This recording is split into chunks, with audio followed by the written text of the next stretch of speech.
Good morning students. पहले video में हमने भाषा एवं व्याकरण का किया था भाषा, उसके बाद मातृभाषा, फिर हमने की थी राष्ट्रभाषा, राष्ट्र के भाषा के बाद राजभाषा, मानक भाषा, लिपि, बोली।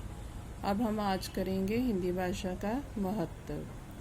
संसार में कुल मिलाकर 2800 भाषाएं हैं, जिनमें 13 ऐसी भाषाएं हैं जिनके बोलने वालों की संख्या 7 करोड़ से अधिक है। संसार की भाषाओं में हिंदी भाषा को तृतीय स्थान प्राप्त है। इसके बोलने वालों की संख्या 30 करोड़ के आसपास है। भारत के बाहर भी हिंदी बोलने वालों की संख्या काफ़ी है। एशिया महाद्वीप की भाषाओं में हिंदी ही एक ऐसी भाषा है जो अपने देश के बाहर भी बोली और लिखी जाती है। नेक्स्ट है व्याकरण। व्याकरण किसी भाषा को शुद्ध रूप में बोलने और लिखने का ज्ञान कराने वाले विशिष्ट ज्ञान को व्याकरण कहते हैं। संसार की प्रत्येक भाषा का अपना व्याकरण होता है। किसी भाषा के व्याकरण का समुचित ज्ञान होने पर ही कोई व्यक्ति इस भाषा को उचित प्रकार से व्यवहार में लाना सीख सकता है। व्याकरण के अंग। व्याकरण के निम्नलिखित 3 अंग होते हैं: वर्ण विचार, शब्द विचार, वाक्य विचार। फर्स्ट है वर्ण विचार। प्रत्येक शब्द कई वर्णों से मिलकर बनता है। वर्ण विचार के अंतर्गत वर्णों के आकार, उच्चारण और उनके मेल से शब्द निर्माण का अध्ययन किया जाता है। नेक्स्ट है शब्द विचार।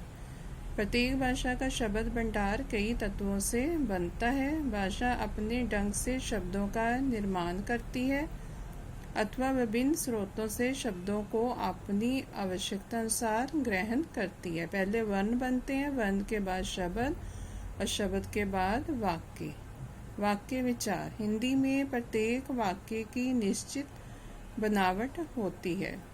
प्रत्येक वाक्य में पहले कर्ता, फिर कर्म और अंत में क्रिया आती है। नेक्स्ट है आपने सीखा। फर्स्ट है ये बॉक्स आपने अच्छी तरह से करना है, क्योंकि ये इस पूरे लेसन का जो भी होता है ना, ये लास्ट में सारा उन्होंने सारांश दिया होता है। इसमें आपको ट्रू फॉल्स, फिलअप्स कुछ भी आ सकता है। भाषा शब्द भाष धातु से बना है, जिसका अर्थ है बोलनी। हम अपने मुंह से जो कुछ भी बोलते हैं वह सब भाषा है। नेक्स्ट है जब कोई बच्चा परिवार में जन्म लेता है तो अपने माता पिता और परिवार के दूसरे सदस्यों को आपस में जिस भाषा में बातें करते सुनता है वह स्वयं भी उसी भाषा का प्रयोग करने लगता है। इसी भाषा को उसकी मातृभाषा कहा जाता है।